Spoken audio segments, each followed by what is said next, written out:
¿Quieren que comencemos? Como hicimos ese día. Ah, ya. Entonces comenzamos con lo que es la parte clínica. Ya. Entonces, nosotros en realidad ya vimos la parte general, vimos también la fisiopatología, que lo explicó muy bien el doctor, en lo que respecta al nefrítico.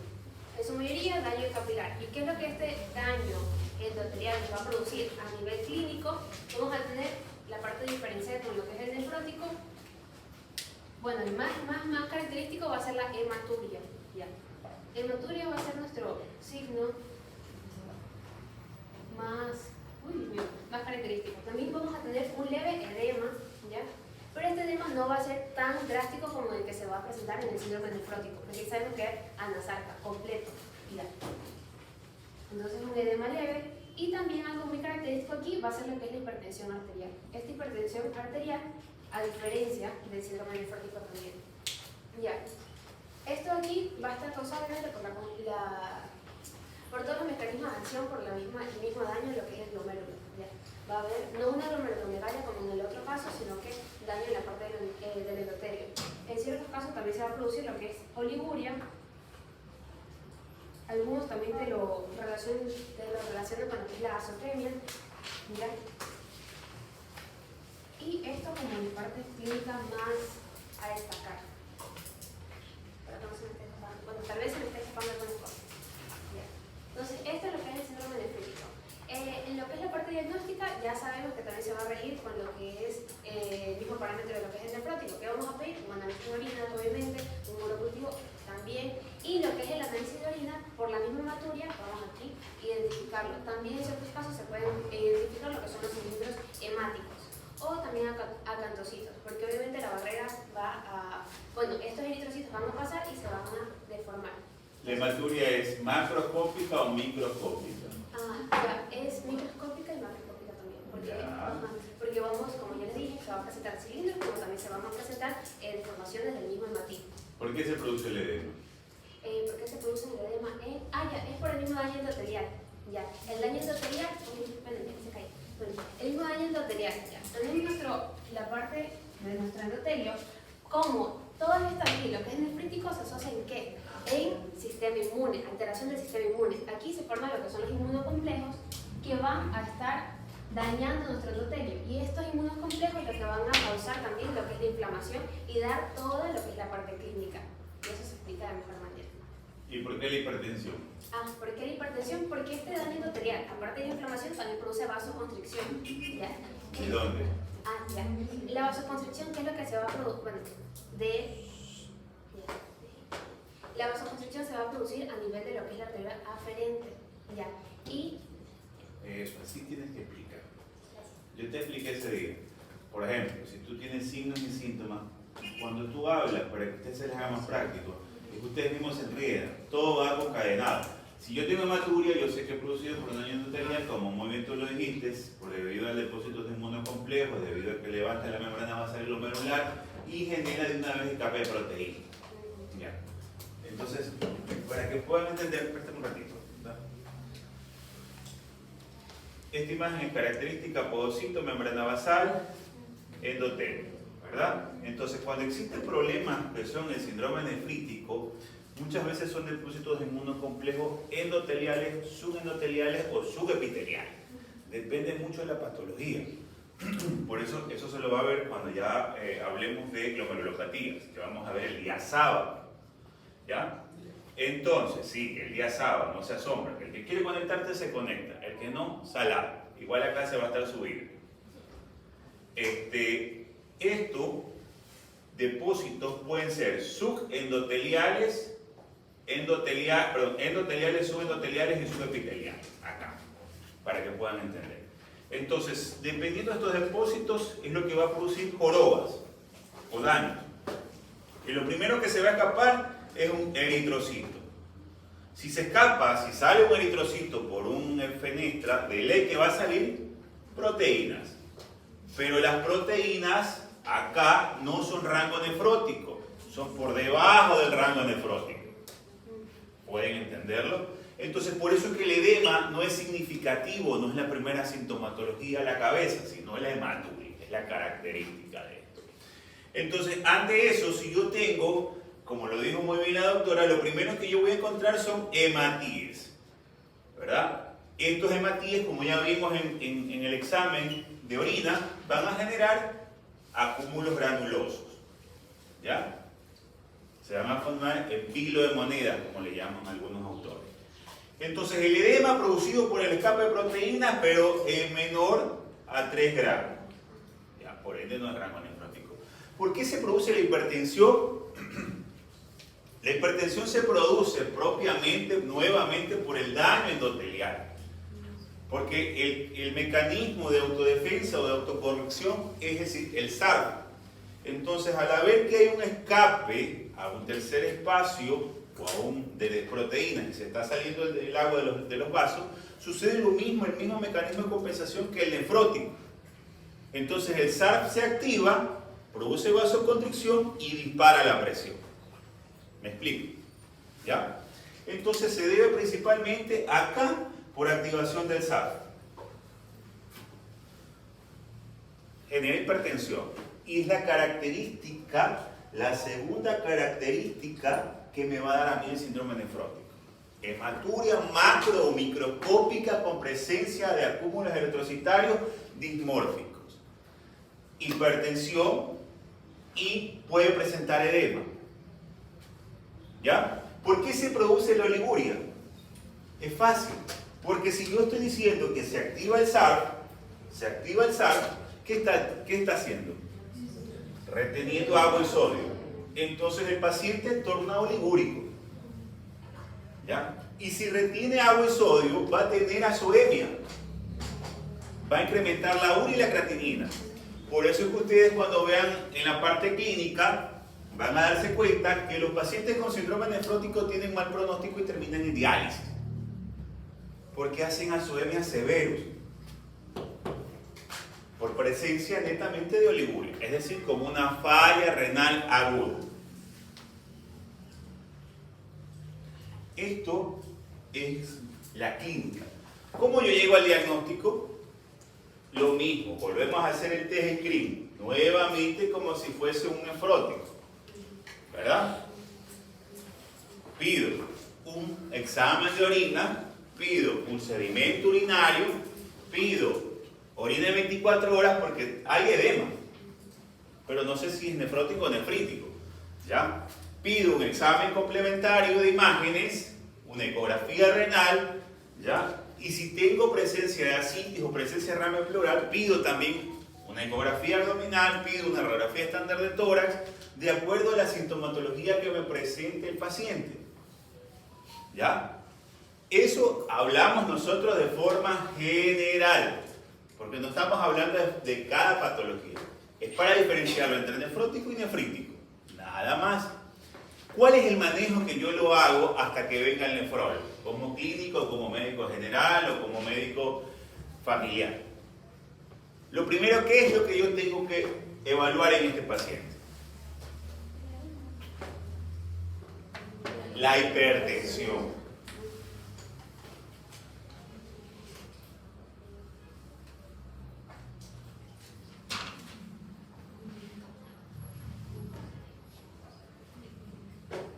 La hipertensión. ¿Cómo trato la hipertensión? Le doy antagonistas de calcio, como sería la nifedipina. También le puedo dar lo que son vasodilatadores y también beta-bloqueantes. En este caso, beta-bloqueantes como el carvedilol.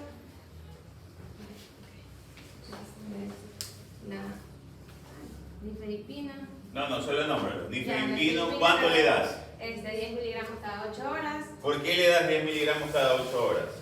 Para ver lo que es bajar lo que son los niveles de hipertensión arterial.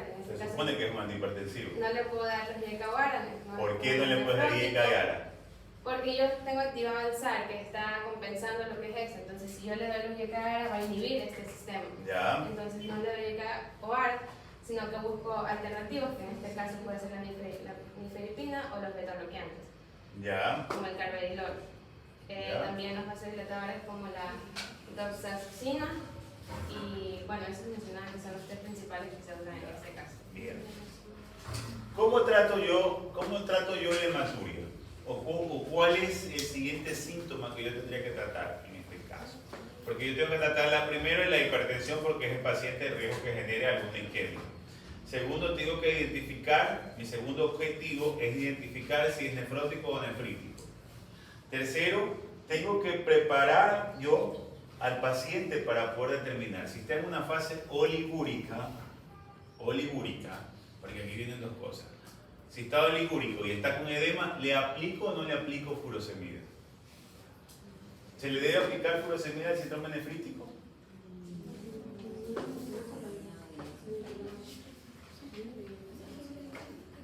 Los expositores, ustedes la mandé a leer. O sea, por el edema y... ¿Se le debe aplicar o no se le debe aplicar furosemida al paciente? Hasta donde yo tenía, lo que yo había leído, sí se usaba lo que eran los diuréticos. Sí, se utiliza diuréticos de ácido, ¿ya? Porque el edema, acuérdense que es producido por la disproteinemia o por la pérdida de proteínas a través de la orina. Entonces sí se puede utilizar un diurético, ¿ya? Entonces, trato la hipertensión arterial, trato el edema, ¿verdad? Veo si el paciente está oligúrico o anúrico y trato de disminuir la azoemia. En el caso de los pacientes con síndrome nefrítico, predominantemente la azoemia va, dependiendo de la patología, va a predominar. Si es una patología, en este caso, producida por alguna alteración por IgA, es progresiva. Pero si es una patología rápidamente progresiva, sí va a afectar la azoemia. Es decir, que en cuestión de 5 a 6 días, el paciente termina en diálisis. Entonces depende mucho de la evaluación y el tratamiento del paciente. Entonces, dicho esto, ¿cuáles serían las indicaciones del paciente, doctoras? Una dieta baja en grasa, en sodio, en sal, ¿Ya? Baja proteína. Dieta baja en sodio, grasas, proteínas, ¿ya? Esas serían las medidas. ¿Qué más le daría?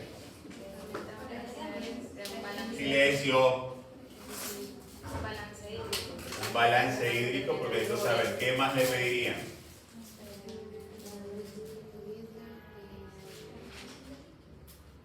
La restricción de líquido hasta cierto punto, pero evidentemente es drástico para... no sé, no recuerdo haber leído tanto lo que es la restricción de líquido en este tipo de pacientes porque no hay un edema significativo. Tienen que administrarle líquidos. Ajá, todo lo contrario. Tienen que administrarle líquidos, por eso le dan un diurético. ¿Qué más? ¿Cuáles son las medidas de prescripción? El antihipertensivo. Solo eso le ponen. No, aparte del antihipertensivo, con lo que es la furosemida que ya lo mencionó, y eso como parte principal, y dependiendo de la patología de base también se lo asocia con corticosteroides. No, yo solo les estoy preguntando el síndrome nefrítico en general. ¿Qué le van a poner? También tenía entendido que se le daba el corticoide como trata de los pacientes. Todavía no. Entiéndanse que el corticoide ustedes no lo dan hasta que tengan el nombre y apellido de qué están verdaderamente tratando. Porque no todo se trata con corticoides. Ni el nefrótico ni el nefrítico ustedes no pueden ponerle corticoides. Porque si ustedes le colocan y verdaderamente no es la patología, en vez de favorecer, van a dañar más la lesión. Entonces, en estos pacientes, ¿cuál es la indicación de la prescripción que ustedes como médicos dejarían? Ya, el antihipertensivo, que comenzamos con una nifedipina o un vasodilatador, en este caso una oxazocina. ¿Qué aplican la furosemida? ¿Qué más dejarían en este tipo de pacientes? Según lo que ustedes leyeron, les mandé a leer. Se supone que ustedes tienen que esto saber.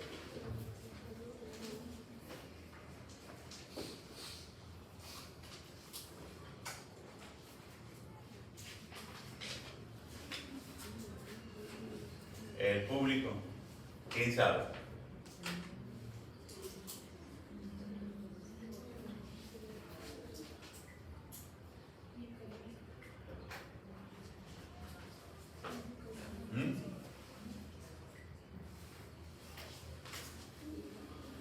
A ver, cuando yo dejo una prescripción, arranco primero por los sintomatologías.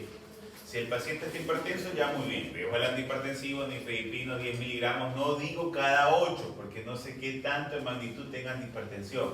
Si el paciente es una hipertensión, como lo mencionan los libros, refractaria al tratamiento, pues entonces sí dejo un antihipertensivo dosis alto. Ya. Segundo, manejo con un diurético porque el diurético puede ser que me está generando, me va a favorecer al edema, porque no es un edema característico nefrótico. ¿Ya? Nefrótico. Entonces, si yo tengo un daño endotelial y tengo una escapa de proteína, ¿ya?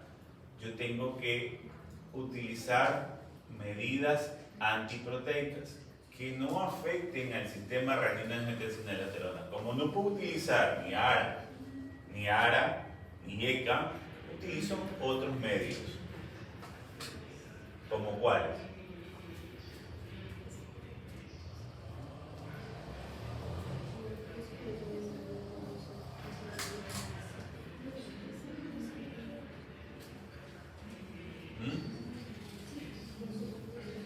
Ya en las medidas generales la dijeron ellas. Restricción de las proteínas. Del sodio.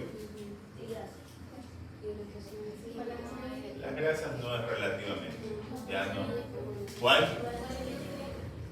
Sí, pero el balance hídrico no me va a cerrar la hendidura para que no se escapen las proteínas. Utilizo todo lo que tenga yo a la mano para disminuir la glomerulomegalia, porque eso es lo que me está generando la pérdida del escape. ¿No? Entonces, vuelvo y repito, si yo tengo un proceso inflamatorio, lo que tengo que hacer es tratar de disminuir la proteinuria porque eso es lo que a mí me está generando el edema. Entonces, ¿qué puedo yo hacer? Utilizar, como utilizamos en el síndrome nefrótico. Como no puedo utilizar ARA2 ni ECA, utilizo un SLT2. Puedo utilizar una espironolactona, puedo utilizar una petoxifilina que me va a ayudar muchísimo en la parte endotelial. ¿Ya? ¿Qué más puedo utilizar yo? Ya estoy utilizando un diurético para la oliguria y para el edema. Muchas veces hay pacientes que tienden a tener nuevamente por el escape de proteínas ese mismo efecto de aumentar los niveles de LDL y de colesterol. Entonces utilizo una estatina en el paciente. ¿Este paciente con síndrome nefrítico tiene riesgo de trombosis o no?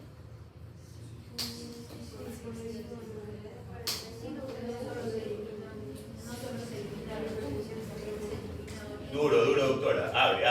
Porque no solo se elimina la albúmina, sino se eliminan otras proteínas como la proteína C y S y puede llegar a ser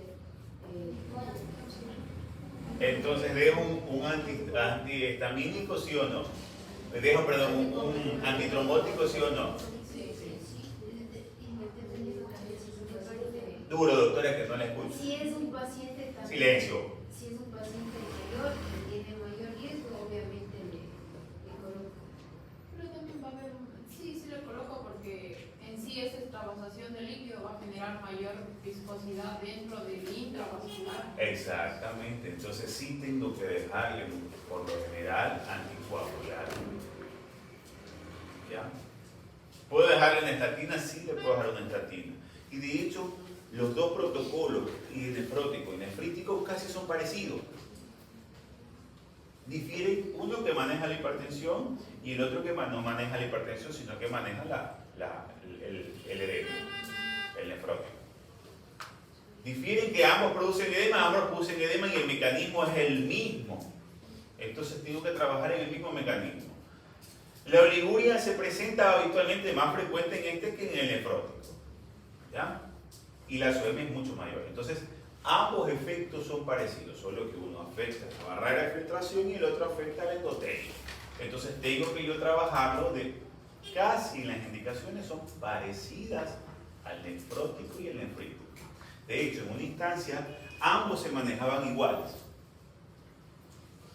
¿Ya? Y solo diferían en ciertas cositas. Inclusive, el nefrótico te puede hacer hipertensión. Pero la característica del nefrótico es que no es una hipertensión refractaria. ¿Por qué? Porque yo al aplicarle ARA y ECA me cede. Acá no. Acá el paciente muchas veces son hipertensiones que llegan por encima de 150 sobre 90.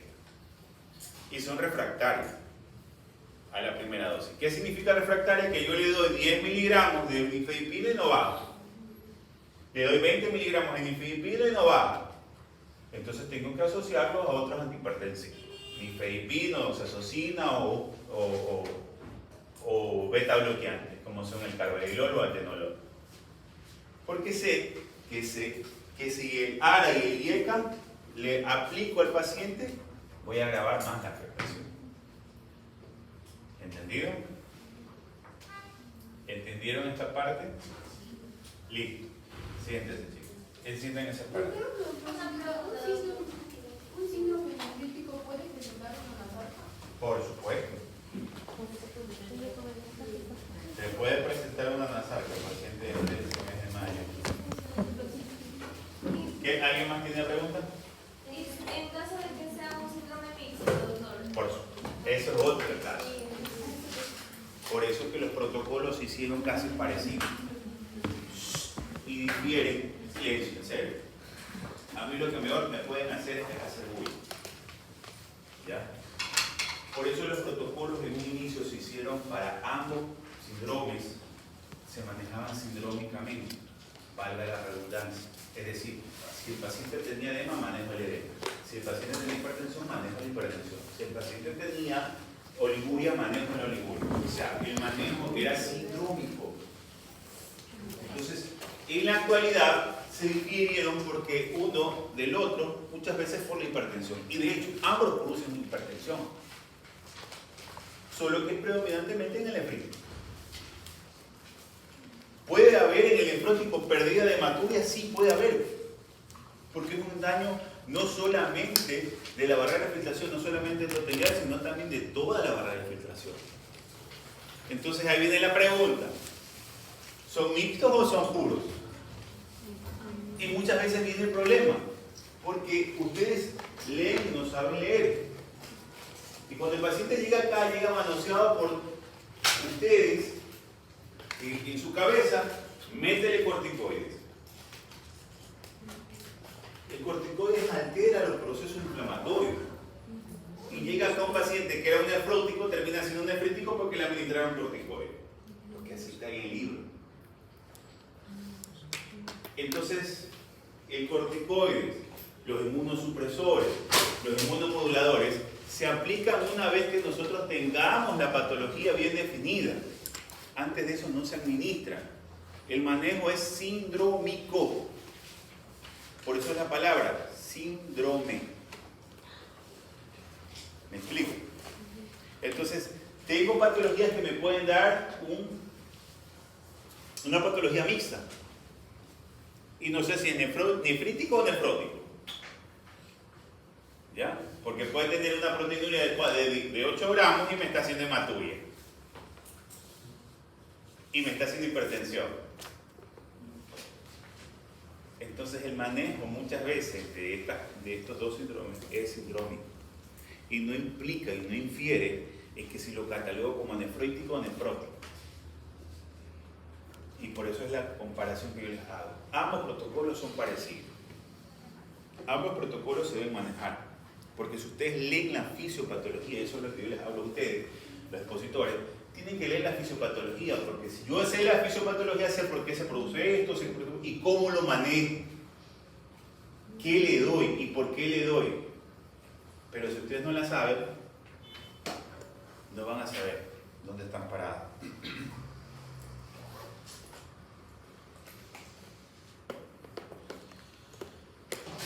Bueno, vamos a hablar un poquito acerca de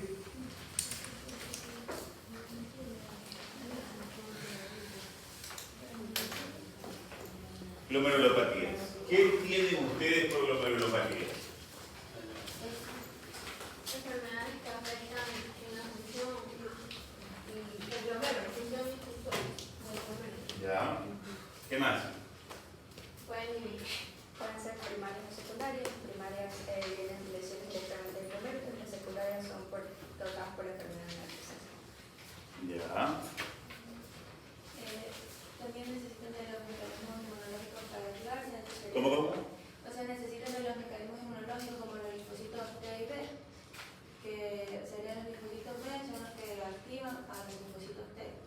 dependen de una reacción inmunológica. Claro, claro. ¿Ya?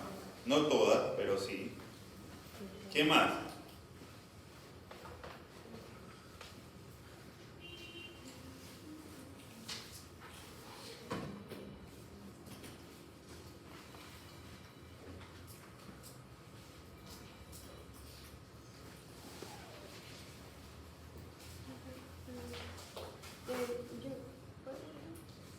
Sí, sí. Bueno, entonces como nos vamos a centrar en lo que es glomerulopatías primarias, ya en estas glomerulopatías primarias tenemos obviamente la reacción del sistema inmune, ya.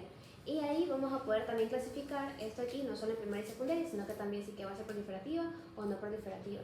También les podemos estar clasificando según su evolución y también le vamos a clasificar, bueno, en ciertos casos también de acuerdo a lo que es su presentación clínica, que ya lo vimos, nefrótico o nefrítico. Y lo principal en lo que es la afectación de los glomérulos, vamos a tener la afectación de lo que es el podocito, en esta parte de la barrera. Entonces, a ver, para poder entender, que tengan ustedes claro.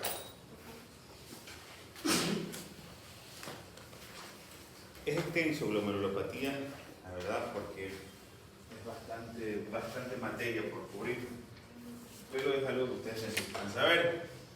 Vamos a hacerlo muy someramente, porque no vamos a hablar de tanta vaina. No estamos hablando con porradito.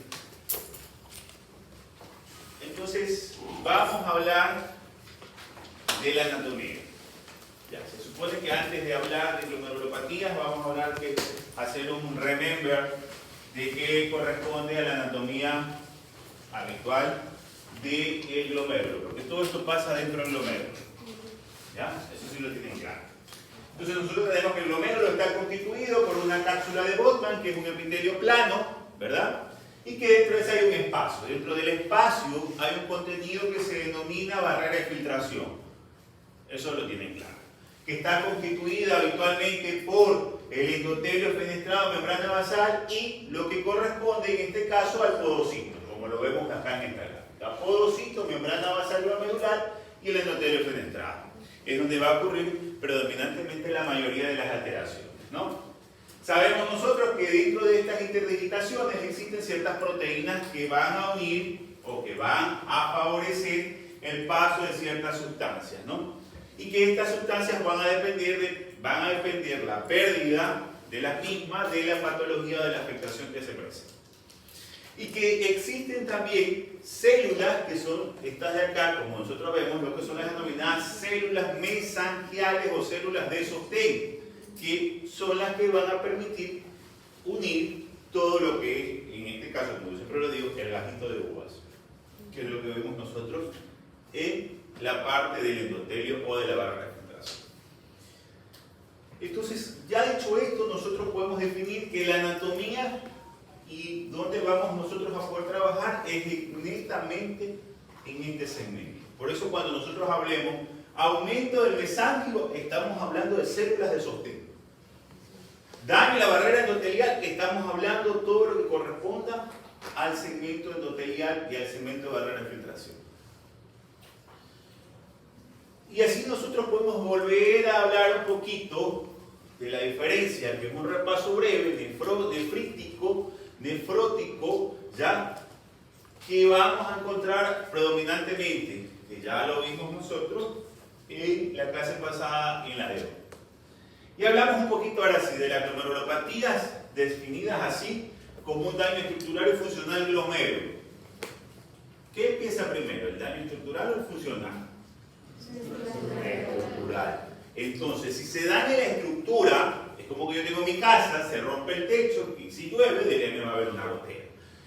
Y que estas entidades pueden ser heterogéneas de acuerdo a su etiología, manifestaciones clínicas y su evolución. Y que las primarias, hablando así, lesión primaria, corresponden a lesiones propias del riñón. Y secundarias que dependan de un compromiso sistémico. ¿Como cuál? Como el lupus. ¿Ya? Como el lupus. ¿Ya? Un ejemplo, nefropatía lúpica de tipo membranosa. Lúpica secundaria y daño primario, la membrana. Un ejemplo, para que puedan entender. Y la glomerulopatía primaria, de acuerdo a su etiología, van a ser la base, predominantemente es inmunológica. Porque no estamos hablando de que primaria es la estructura. Secundaria, ¿qué me llevó a que se lesione esa estructura? Por eso es la terminología. Primaria, si yo digo primaria, estoy hablando de la estructura renal. Y secundaria, ¿qué me llevó a que se dañe esta estructura? Esa es la clasificación.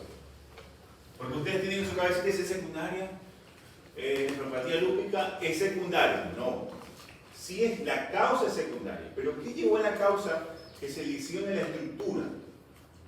Y por eso es la nomenclatura. Cuando nosotros hablamos nefritis o nefropatía lúpica de tipo membranoso, membrano proliferativa o focal y segmentaria, estamos hablando de la causa secundaria que llevó al daño estructural. ¿Entienden eso, verdad? Eso quiero que les quede claro. Entonces, cuando hablamos del daño primario, hablamos que la causa que me llevó a la afectación predominantemente son inmunológicas. ¿Ya? La inmunidad desempeña un papel fundamental en el caso de la mayoría de las lesiones y que también puede ser producida por afectaciones de microorganismos, dentro de los cuales las infecciones. Como ejemplo, la glomerulopatía postinfecciosa. ¿Ya? Y ya nosotros también hablamos cuando mencionamos lo que era el proceso de una pielonefritis invasiva. Factores genéticos que pueden ser causados, las nefropatías glomerulares, ya como las enfermedades de Alport. Mecanismos inmunológicos habitualmente se dan por la afectación de los linfocitos T y B que desempeñan un papel importante en el endotelio o en la permeabilidad vascular y que predominan especialmente en síndromes nefróticos y idiopáticos córticos sensibles a enfermedades especialmente de cambios mínimos. Es decir, que predominantemente las afectaciones inmunológicas habitualmente predominan en cambios mínimos. Y que estas células, tanto B o tantos B y tantos T, van a ser reguladas por ciertos receptores que los van a estimular y van a poder activar. Mientras que el mecanismo genético son las afectaciones de acuerdo a las proteínas en las que se encuentran. Las proteínas pueden ser podocitarias, de adhesión o del citoesqueleto, como la vamos a ver más adelante, que en el caso muchas veces pueden ser congénitas o familiares y que pueden dar especialmente un síndrome de resistencia a los corticoides. Ahora, que cada afectación depende mucho de qué gen está lesionado y pueda llevar a la afectación, como son las nefrinas, las podocinas, como son las de adhesión, como son las lamininas, o como son del esqueleto, como son de las actinas. Y aquí nosotros podemos ver los tipos de proteínas que damos de la hendidura diafragmática.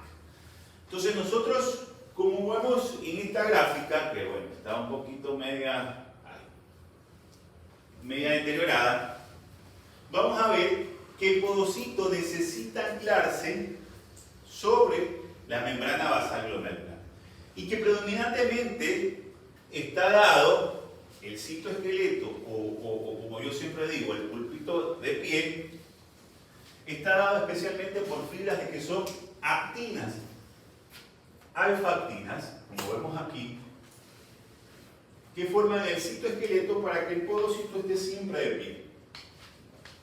Estas actinas van a estar unidas a una serie de proteínas que van a formar la hendidura o las compuertas de apertura para las pérdidas de proteínas, para las pérdidas de globulinas o para las pérdidas de urea y creatinina. ¿Ya? Y estas son especialmente, como vemos nosotros, la nefrina, la cateína, la NEP tipo 1 y la podocina. Estas son las barreras, estas son las proteínas de la barrera de filtración. Mientras contrario a que nosotros hablamos, ¿cuáles son las barreras cuáles son las proteínas de anclaje, como son habitualmente nosotros las alfa-integrinas, como son los proteínglicanos, como son las proteínas del MAGI tipo 9, que son las proteínas de anclaje, como vemos acá. Y tenemos lo que dan la aplicación mente, los que dan el citoesqueleto del endotelio. En cada afectación de estas proteínas, nosotros vamos a ver un cambio y vamos a caracterizarse por la pérdida habitualmente de sustancias. Entonces, ¿cómo yo clasifico las glomerulopatías primarias?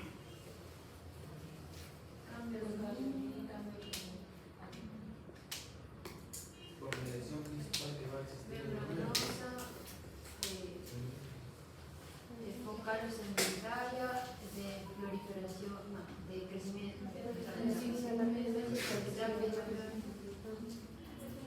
La primaria se clasifica de acuerdo al grado de afectación. Un ejemplo, si es de cambios mínimos, quiere decir que la afectación es mínima de la estructura, de acuerdo al daño estructural. Si es membranosa es porque se afecta la membrana, si es focal y segmentaria, pues son ciertos focal y ciertos segmentos.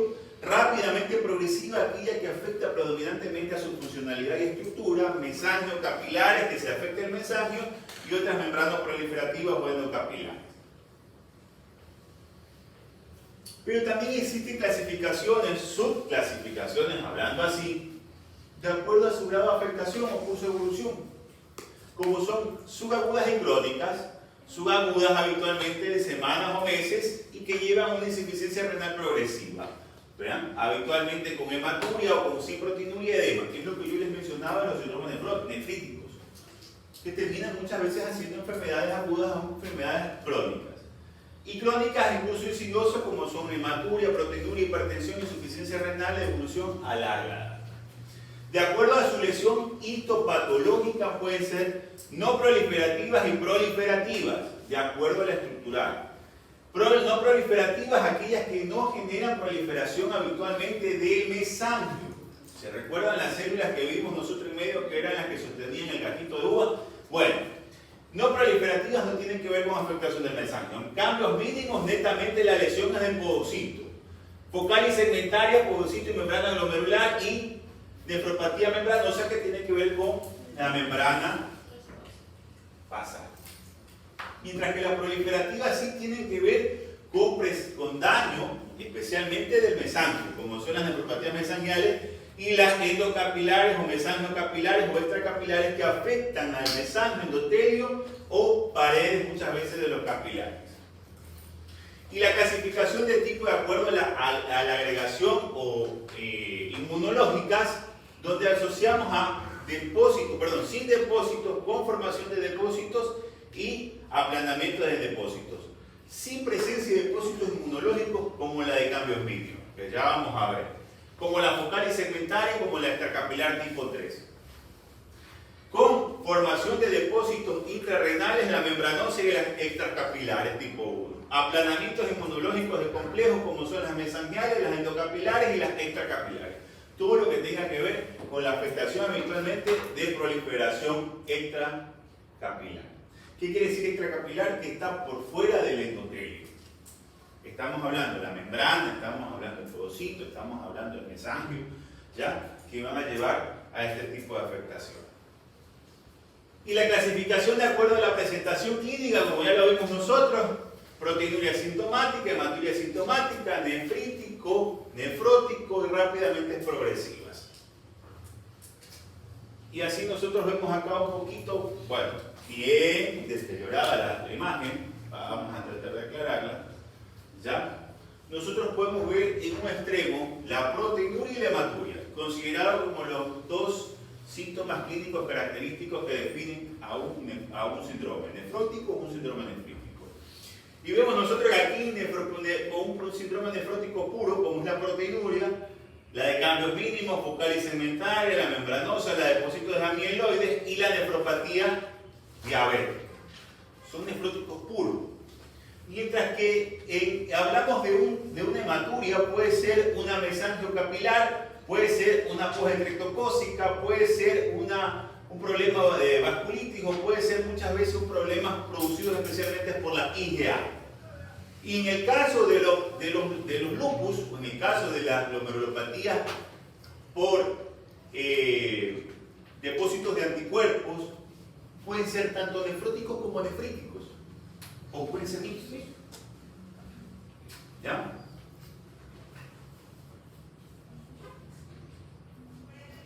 Y acá vemos nosotros el mecanismo de la lesión por infección autoinmune o idiopático. Bueno, el término idiopático ya ahora ya no se define, pero se lo tiene en consideración. Y que puede producir una lesión inflamatoria, puede ser una lesión inmunológica inflamatoria o con resolución de la misma al tratamiento. Y así nosotros vamos entrando, y ahora sí, en forma de generalidades que hayan visto ustedes, vamos a entrar en las glomerulopatías de cambios mínimos. ¿Qué entienden ustedes por glomerulopatías de cambios mínimos?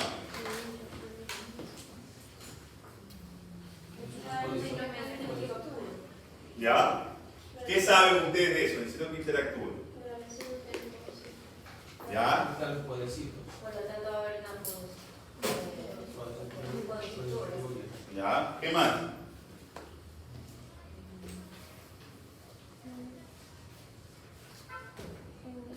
Que hay una parte genética que puede estar influyendo en esa parte, bueno, en la que es la causa, perdón. Hay una parte genética como en la parte inmune, en la parte genética, porque ya sabemos que afecta a lo que es la función de lo que es linfocitos y la composición del podocito. Ahí está. Y ahí está lo que son la producción de las proteínas que conforman el podocito. Y este es el QR y el gen QB. Ajá. Y ahí empieza a desglosarse. Si yo hablo de una nefropatía de cambios mínimos, quiero que a ustedes les quede claro. ¿Ya? Cuando yo hablo de una nefropatía cambios mínimos, yo hablo, primero a mi cabeza vienen niños. Segundo a mi cabeza viene que estos niños tienen un síndrome nefrótico. Esto es práctico. No copien. Cierren los cuadernos. Atiendan, aprendan a escuchar. Perdona más, pero se está mal, escriben y no van a leer. Y quiero que cojan un libro. No se queden con lo que yo les explico. Entonces, si yo tengo un síndrome nefrótico y a mi cabeza me dicen cambios mínimos, características en niños, y el diagnóstico puro es un síndrome nefrótico, como se lo tengo acá. El 80 al 90% son en niños antes de los 10 años. Es decir, van desde la etapa de la infancia hasta la preescolar. El 50% va habitualmente de 10 a 12 años y el 25% en los adultos. La incidencia en el adulto es muy mínima. Ahora se define de menor al 15. Mayor incidencia en los pacientes asiáticos y asiáticos en América del Norte y Europa. Eso es mentira. Eso se hablaba mucho antes, pero en la actualidad se define que el síndrome nefrótico, perdón, la glomerulopatía de cambios mínimos ya hay en forma global. ¿Por qué? Porque predominantemente nosotros tenemos acá asiáticos. Tenemos habitualmente de Europa y de América del Norte. Entonces, cuando yo hablo de glomerulopatías de cambios mínimos, yo tengo que tener en consideración cómo se produce la lesión. ¿Qué es lo que me lleva a mí a perder, este síndrome nefrótico? ¿Qué me lleva a causar? Me causa un deterioro del podocito. Pero ¿por qué el nombre? ¿Por qué es cambios mínimos? Porque yo no, en la microscopía óptica, yo no voy a encontrar lesión. El glomérulo va a estar normal. La barrera de filtración está dentro de los rangos normales. Entonces, por eso su terminología, cambios mínimos.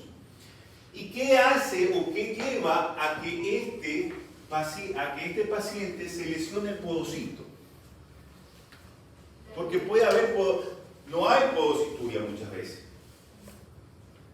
En este paciente no hay podocituria, pero sí hay algo que se llama aplanamiento pedicelar.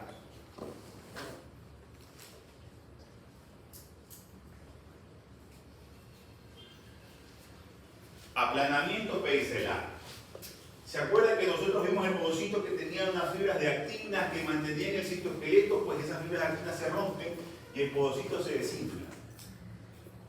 cuando ustedes se han visto, los que tienen hijos, los que tienen sobrinos, les ponen ustedes el brinca-brinca que se infla y si le apagan el motor del aire se desinfla. Lo mismo pasa con el pocito. Entonces, ¿qué hace que este pocito se lesione? Pues aquí viene la información.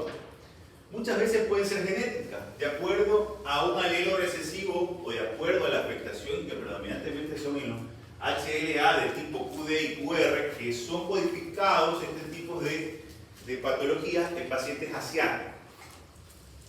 ¿Ya? ¿Qué codifican las proteínas habitualmente del podocito? Es decir, las proteínas de la actina y la podocina. Pero también puede ser desencadenado por un proceso inflamatorio, como es en el caso de la activación por estímulos inmunológicos, sean por estrés, sea por una infección, sea por un proceso de radiación o sea por un proceso de inmunoalérgico. Puede llevar a que se activen estos linfocitos T y liberen un agente circulante. Los linfocitos T habitualmente tienen una activación especialmente o liberación de un agente circulante como son el efecto SUPAR.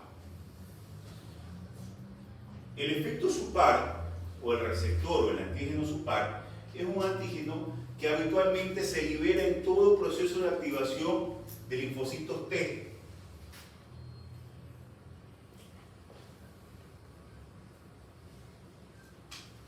Entonces, este agente SUPAR, al ser liberado por los linfocitos T, va a depositarse predominantemente en las beta-integrinas tipo 3. Estas beta-integrinas son las, ¿se recuerdan cuando vimos las proteínas de anclaje que eran las de color amarillo? Ya, afectan ese tipo de proteínas. ¿Ya? A la vez, al activarse este proceso de agente circulante por SUPAR, también producido por los polimorfos nucleares, produce la liberación de algo que se llama hemopexina. Entonces nosotros vamos a recordar un poquito más activación de los polimorfos nucleares. Lo siguiente que liberan es la hemopexina. Cuando nosotros hablamos de la barrera de filtración,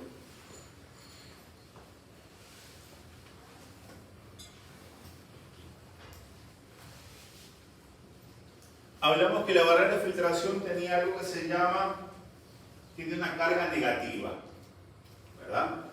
Tiene una carga negativa que está dada habitualmente ¿por quién?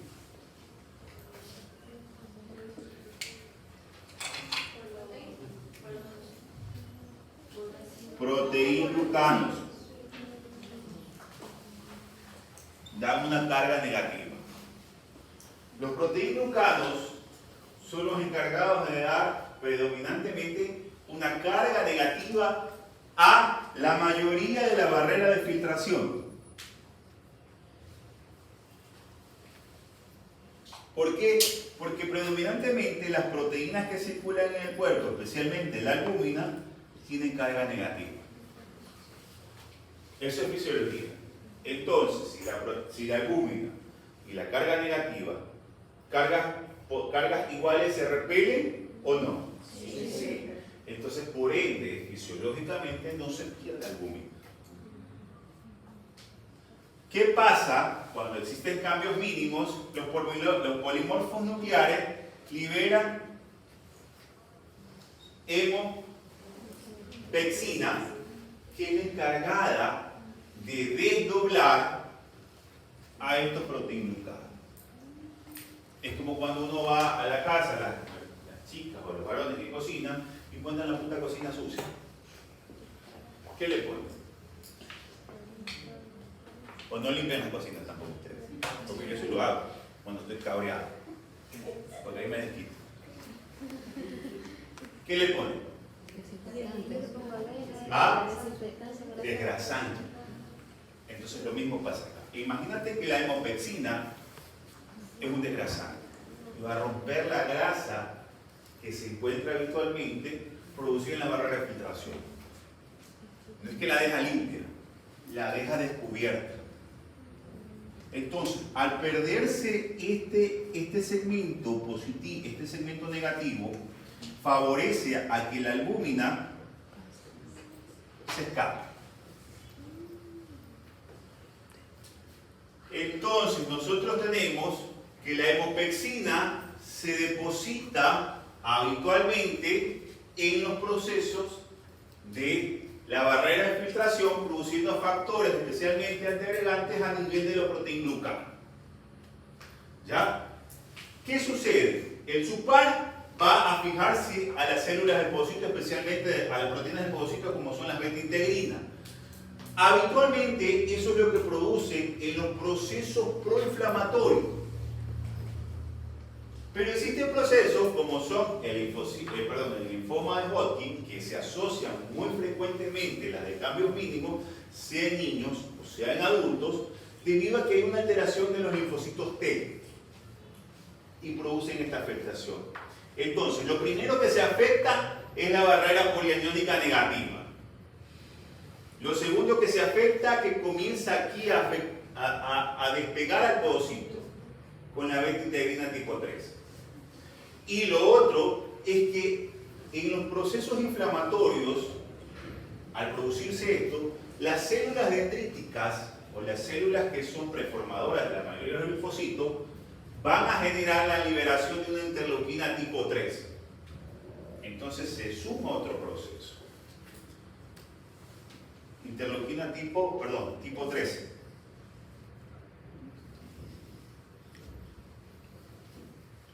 Esta interleuquina tipo 13 también genera una pérdida o un desdoblamiento de los tetraproteinglucanos y las integrinas, que habitualmente se encargan de mantener lo que son la barrera de filtración. Pero aquí ya no es que van a afectar a la barrera polianiónica, van a afectar a la hendidura. Porque la hemopexina está trabajando de adentro hacia afuera.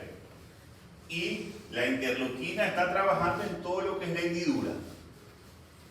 Entonces, nosotros tenemos borramiento pedicelar producido especialmente por todos estos efectos. Primero, el agente SUPAR, la hemopexina y la interleuquina 13, que actúa especialmente sobre las proteínas de la barrera de filtración, como son la actina, la podocina y la nefrina. ¿Ya? Al producirse este efecto, el podocito tiene dos eventos.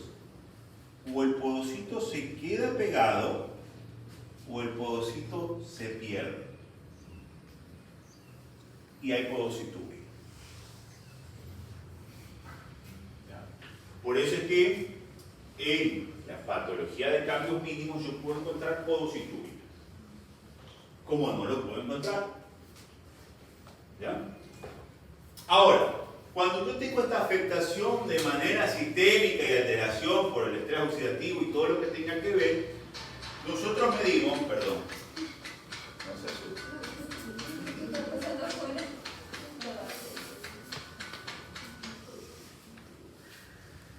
Cuando nosotros tenemos este tipo de alteraciones, nosotros medíamos en la activación de ciertos procesos inflamatorios. Lo primero que medíamos era la hemopexina. Esto es un término de estudio. Medíamos nosotros la hemopexina y medíamos la activación de la interleuquina 13 con la activación del CD80, que lo daban habitualmente las estructuras de las células dendríticas. Porque las células dendríticas liberaban la interleuquina 13, activación de la interleuquina 13, y liberaban CD80. Y nosotros podemos ver en un estudio que se hizo en el hospital que había en el paciente que tenía cambios mínimos, sea adulto, sea niño, encontrábamos activación del CD80 y de la hemopexina, predominantemente. Y con esto se pudo definir, para el hospital de nosotros, que era medir un test screen, el CD80 con la hemopexina, en orina, antes de que haya la lesión. ¿Ya? Era el paciente que entraba con síndrome nefrótico, que era un niño, tú le pedías antes de biopsiarlo, le pedías CD80 y la hemopexina y las tenía altas. Entonces tú lo marcabas y decías, esto es un síndrome nefrótico de origen de cambios mínimos. ¿Entendido esta parte? Entonces, ¿qué nosotros vamos a ver habitualmente? La consecuencia es la lesión del podocito. Acá vemos la estructura, Acá vemos los depósitos, lo que va a producir las citocinas y la activación, y posteriormente las pérdidas de los mismos con borramiento pedicelar y o pérdida de depósito por completo. Entonces, ¿qué vamos a ver nosotros en el cuadro clínico? Un síndrome nefrótico puro, por la pérdida de la barrera polianiónica, por la pérdida del podocito, ¿verdad? Y por el desprendimiento pedicelar que puede haber. Entonces, lipoproteína, hipogluminuria y edema, que es la característica del síndrome nefrótico. Del 10 al 30% se presenta microhematuria. Sí, porque si yo tengo una lesión acá y se me está despegando el podocito, lógico que voy a tener. Lógico que se va a escapar el eritrocito. ¿Ya? El 40% de los casos se observa hipertensión. Lógico, porque se está perdiendo proteína y el espacio vascular está quedando sin proteína. Y de ley que va a haber un efecto antagónico del SAR. Y va a haber hipertensión. Hipovolemia, activación del SAR, de la hormona antidiurética, el que puede complicar más. Se puede complicar por los diuréticos. Sí, porque estimulo yo la diuresis, pero esto es correlacionar debido a que el SAR es un efecto antagónico del evento. Susceptibilidad a las infecciones, que ya lo hablamos, dislipidemia, que ya lo hablamos, hipercoagulabilidad, que ya lo hablamos, y el 40% puede desarrollar fracaso renal agudo si yo no logro diagnosticar bien. ¿Entendido esa parte? ¿Queda claro? Bueno. Entonces, cuando yo tengo una patología de cambios mínimos, yo tengo que definir lo que la mayoría de las patologías de cambios mínimos son córticos sensibles. Es decir, me responden muy bien a corticoides. ¿Ya? Y así yo puedo utilizar prednisona. La literatura te dice, se puede utilizar prednisona a dosis alta de 1 miligramo por kilogramo peso día. Claro, por vía oral. Por vía oral. Porque yo puedo decirle al paciente, señor, yo le voy a dar un tratamiento por vía oral o por vía endovenosa.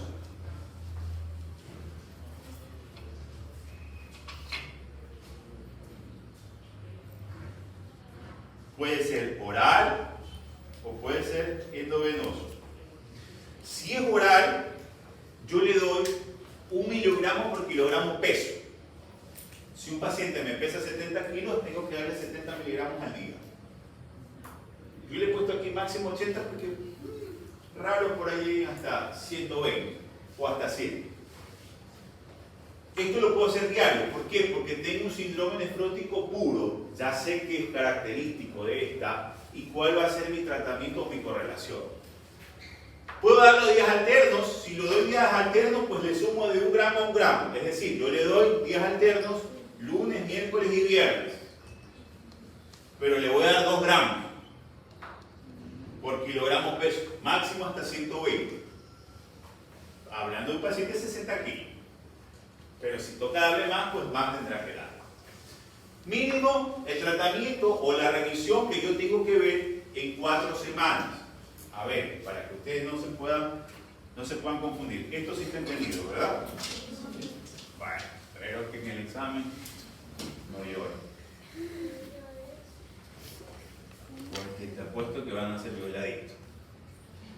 Entonces, vamos. Perdón.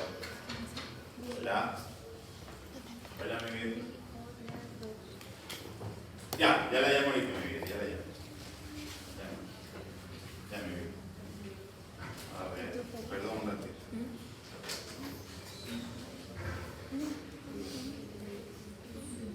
Silencio. Ya. ¿Qué horas son, chicos? A las 10 tengo clase con los graditos. Sí, a eso soy lo. Hola. Hola.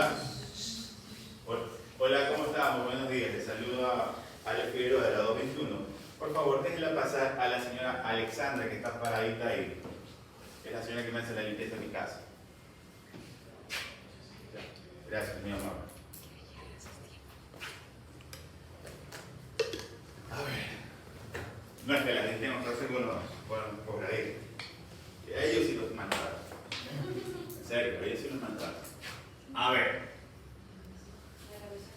ver, vamos a ver, para que ustedes me puedan entender esta parte. El tratamiento está basado principalmente si yo le doy por vía oral al paciente o por vía endovenosa al paciente. Si yo le doy por vía oral al paciente, yo tengo que catalogar al paciente que lo primero que me viene a mi cabeza por vía oral es la prednisona, es decir, prednisona, y que la dosis que habitualmente yo voy a dar es 1 miligramo por kilogramo peso día. Esto es lo que yo voy a dar. Lo puedo dar 1 todos los días o lo puedo asociar día por medio, lunes, miércoles y viernes. Pero aquí yo le sumo más 1 miligramo, es decir, 2 miligramos por kilogramo peso día.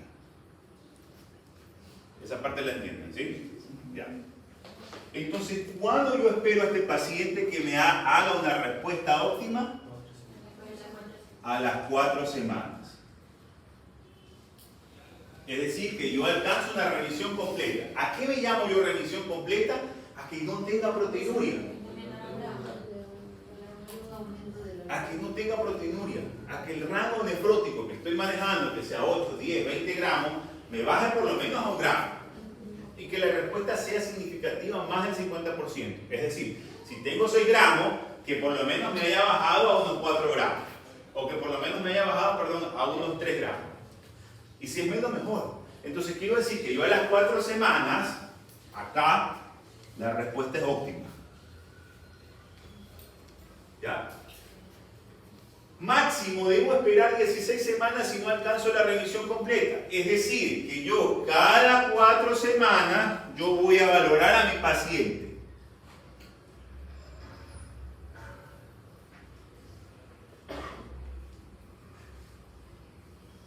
¿Ya? Es decir, estamos hablando 1 mes, 2 meses, 3 meses, 4 meses.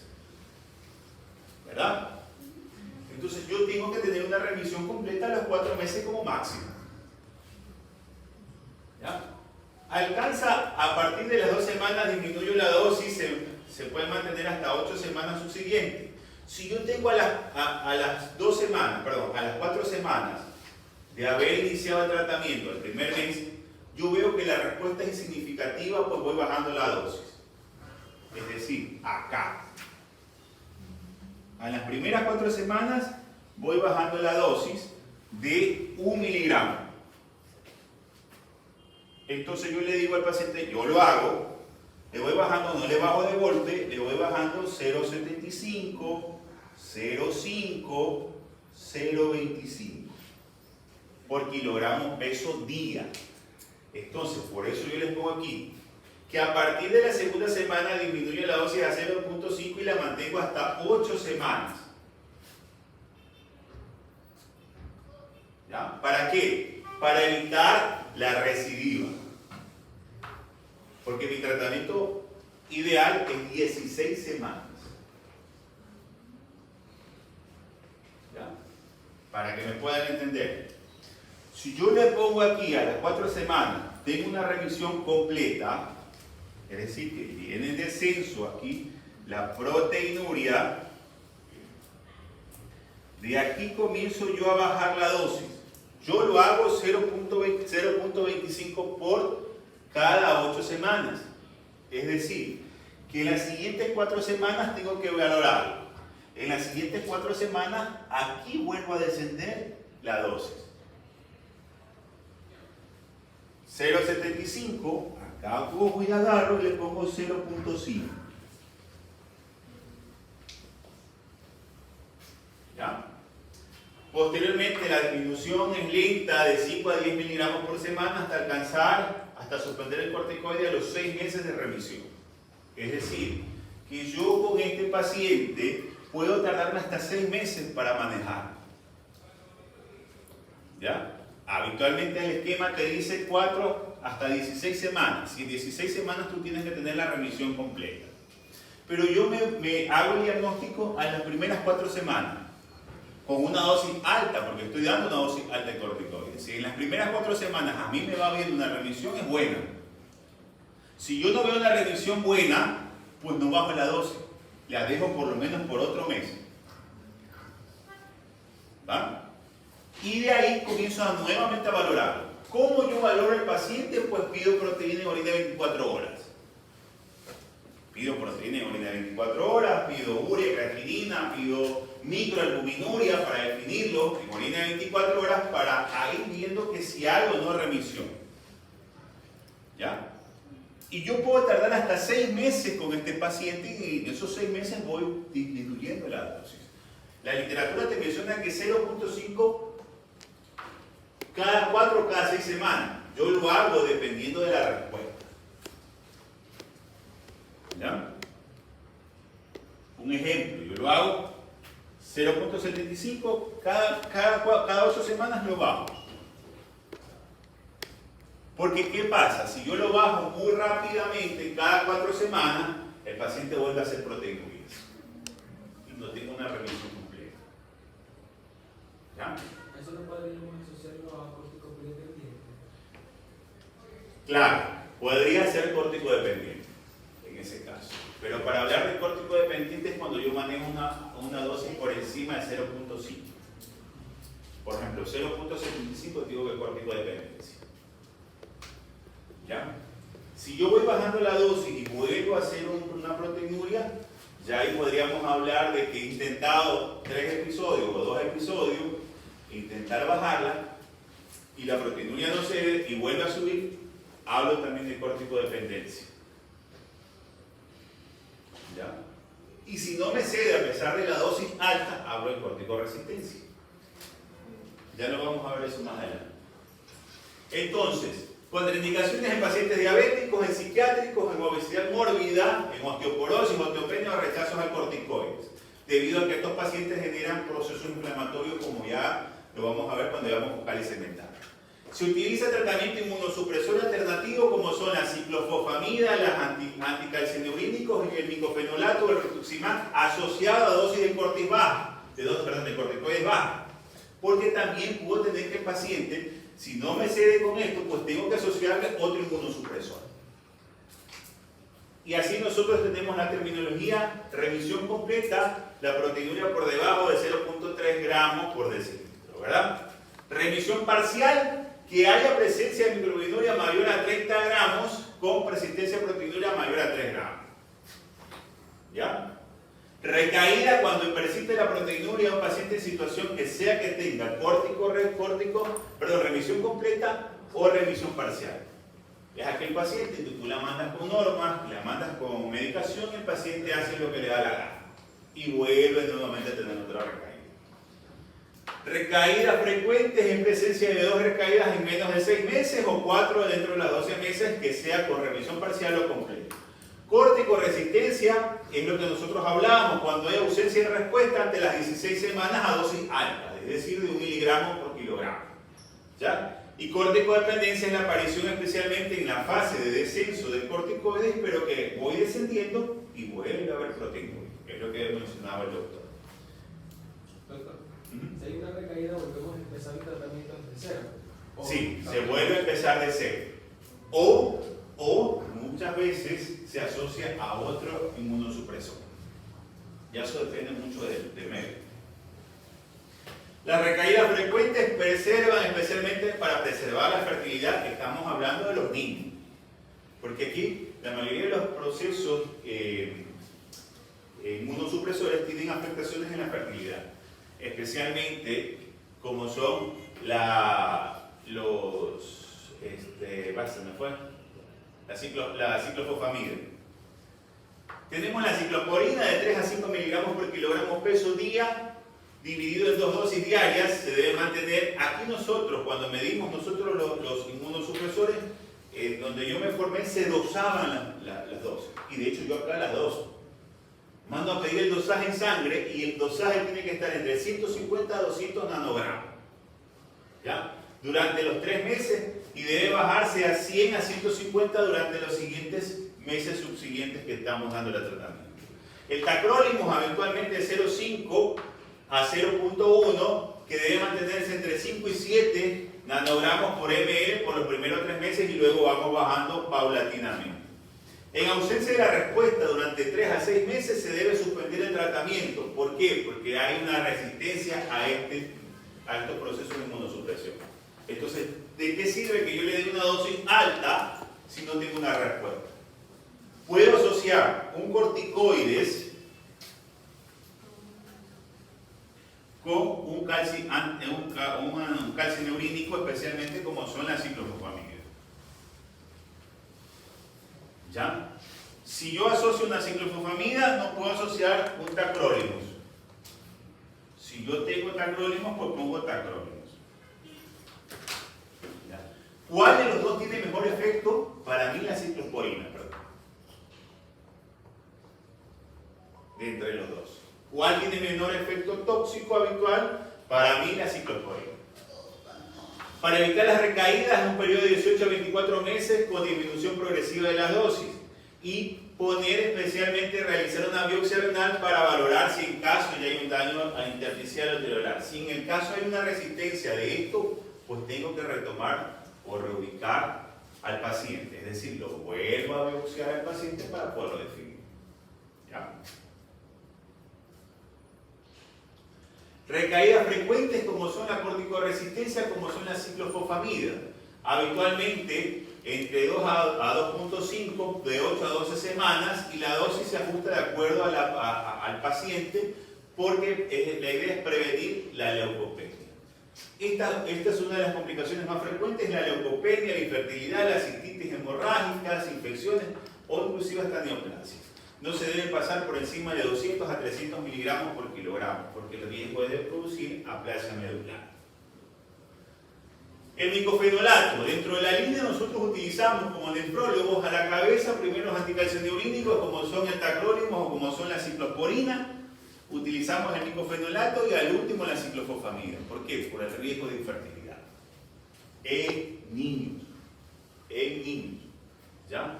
En adultos es lo contrario.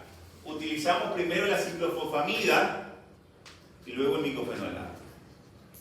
Porque en adultos el riesgo de fertilidad ya la mayoría han tenido hijos. ¿Ya? El riesgo, habitualmente la dosis va entre 70 gramos por día por 12 meses sin riesgo de nefrotoxicidad, y los estudios del micofenolato en forma alternativa, ya que pacientes con corticoresistencia habitualmente nos fue súper bien. El rituximab, nosotros ¿cómo hacemos para que ustedes nos puedan entender?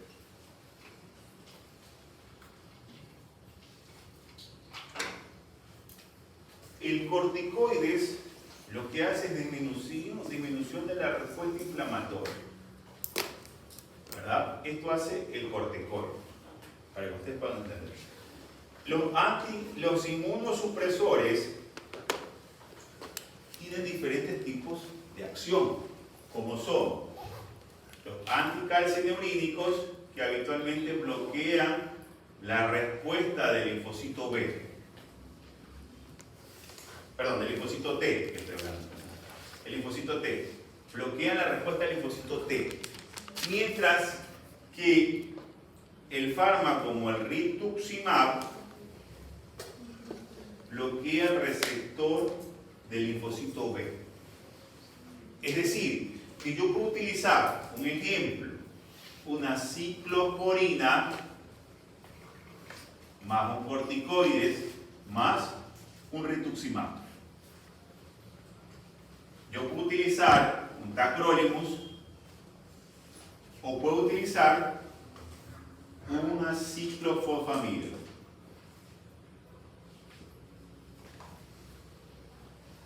No sé si me hago dar a entender.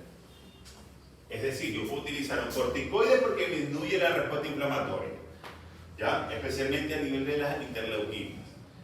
Los inmunosupresores, que pueden ser anticalcineurínicos o las ciclofosfamidas, que puedo utilizarlas porque unos disminuyen la respuesta de los linfocitos T y otro que inhibe la respuesta del linfocito B, como es el rituximab. Es decir, puedo utilizar un corticoide, un anticalcineurínico y un rituximab.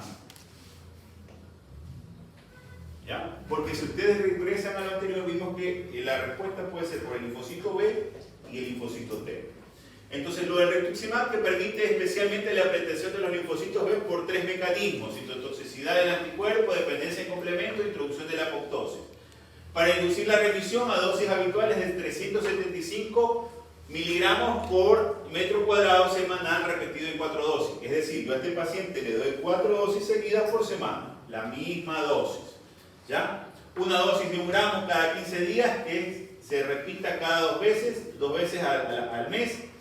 Para tratar una recidiva puedo incrementar la dosis única asociada con disminución del corticoide o inmunosupresor. Es decir, si yo al paciente le doy por primera vez, puede estar con corticoides, puede estar con ciclosporina o ciclofosfamida, yo le voy a dar una dosis de 375 miligramos por kilogramo peso. Esta dosis se la doy semanal o quincenal. Si le doy semanal, le doy esta dosis. Si le doy quincenal, le doy, como les estoy repitiendo aquí, 1 gramo. Quincenal. ¿Ya?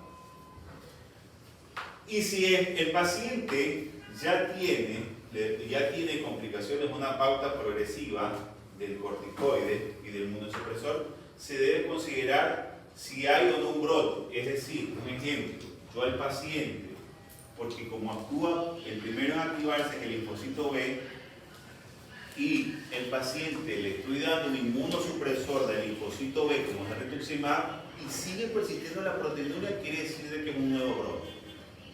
Y hay que definir a qué se lleva este causa. ¿Qué es lo que me llevó a este nuevo brote?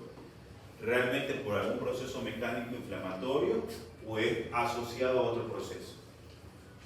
¿Ya? Corticoresistencia. En el caso de corticoresistencia no hay otra cosa que volver a biopsiar al paciente. No queda otra causa. Conclusiones. La mayoría de los pacientes con cambios mínimos de gutta en la edad adulta son corticosensibles. De hecho, tanto adultos y niños son corticosensibles.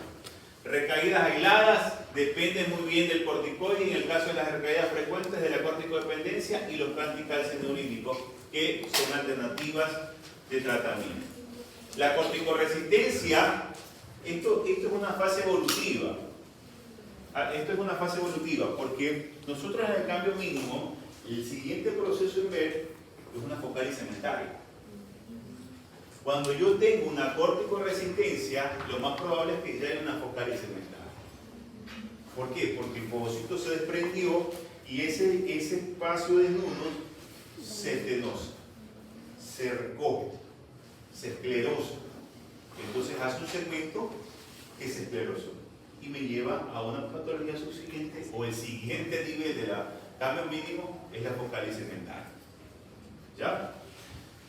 Especialmente en los pacientes adultos con insuficiencia renal aguda. Las complicaciones habitualmente son debido al tratamiento y la principal línea de mejora es identificar los biomarcadores que me llevan a los procesos inflamatorios, como pueden ser en la utilización de los corticoides. ¿Qué yo encuentro en una biopsia de este paciente? Muchas veces nosotros tenemos la pregunta, ¿biopsiamos a un paciente joven, sí o no? Sí, sí. ¿Por qué? Para ver si no tiene ¿Cuándo yo debo biopsiar a un paciente? ¿Cuándo yo debo diagnosticar? ¿Cuándo yo debo biopsiar a un paciente? ¿Cuándo yo debo biopsiar? No. ¿La biopsia qué es? Un método diagnóstico, de tratamiento y pronóstico. Diagnóstico porque me va a dar el nombre y apellido y con eso defino el tratamiento y el pronóstico que tiene ese paciente. Entonces, yo a un paciente se debe biopsiar, ¿en qué términos se debe biopsiar a un paciente? Primero, que yo tenga un síndrome, sea nefrótico o nefrítico. ¿Ya? Segundo, que el paciente tenga una duda diagnóstica. Porque si yo tengo un nefrótico y tengo una duda diagnóstica, tengo que hacerlo. Tercero, que el paciente yo pueda definirlo, que tenga una resistencia al tratamiento que le estoy haciendo. Y cuarto, que el paciente haya venido de otra localidad ya con un tratamiento previo. Porque el paciente muchas veces ha pasado, vuelvo y lo repito, no tengo nada contra ustedes, pero ustedes le meten corticoides hasta porque va al baño. Porque así es la literatura. Entonces, llegan muchas veces los síndromes nefróticos o nefríticos con presencia de corticoresistencia. Es que la doctora me dio corticoides a 1 miligramo por kilogramo peso día, ¿en serio? Y tú cuando lo coges al paciente le pones hecho mierda, infectado, sobrecargado y hasta se muere. Entonces no es lo mismo que agarrar a un paciente virgen sin ningún inmunosupresor y poderlo biopsiar. Y tú vas a encontrar qué patología realmente es. A un paciente que ya lo han manejado y a veces hasta mal. Entonces, la muestra de la biopsia en una de cambios mínimos no voy a ver nada. Es en una microscopía óptica normal. ¿Ya? Algunos dicen que se puede ver una nefritis lipoide. Yo nunca vi hasta la fecha que se ven gotitas de grasa. Yo la verdad nunca he visto. De todas mis biopsias que yo he hecho y nefróticos, cambios mínimos, nunca he visto una gota de grasa en un glomérulo. Pero la literatura la menciona. Y la inmunofluorescencia es negativa porque no existen depósitos de inmunocomplejo. La inmunofluorescencia es la presencia de un reactivo que cambia de color ante la presencia de depósitos de complemento. Entonces nosotros, cuando hacemos el paneo, no vemos ninguna presencia nodular ni nada. ¿Ya? Entonces la inmunofluorescencia es negativa, sin depósitos, y en los pacientes habitualmente lo que se puede encontrar es la inmunoglobulina E o la M muchas veces, pero no es característico. Pero quien sí le puede dar a mí el diagnóstico es la microscopía electrónica. En la electrónica sí, acá vemos acá arriba una membrana, una barrera de filtración, odocitos, membrana glomerular, endotelio, y vemos cómo están los pocitos bien bonitos, ¿verdad? Y acá hecho mierda. ¿Ven? Hay borramiento pedicelar, desprendimiento pedicelar y la estructura funcional completamente perdida. Esta es lo que a mí me da la microscopía electrónica, el diagnóstico muchas veces de la patología. Por eso es que la mayoría de los pacientes con cambios mínimos, biopsiarlos, si no tengo microscopía electrónica, no tiene objeto. Porque me va a decir el anatomopatólogo, el glomérulo se tomaron 25 de las muestras que se enviaron, se encontraron 25 glomérulos, de los cuales se encuentran en condiciones normales. Y si no tiene microscopía electrónica, no me va a decir, se requiere toma de muestra de microscopía electrónica. Pocos laboratorios aquí tienen microscopía electrónica para poder definir. Una porque es cara. ¿Entendido? ¿Qué hora son? 10 y 6. 10 y 10. Bueno, nos vamos a quedar ahí, chicos. Pero anteriormente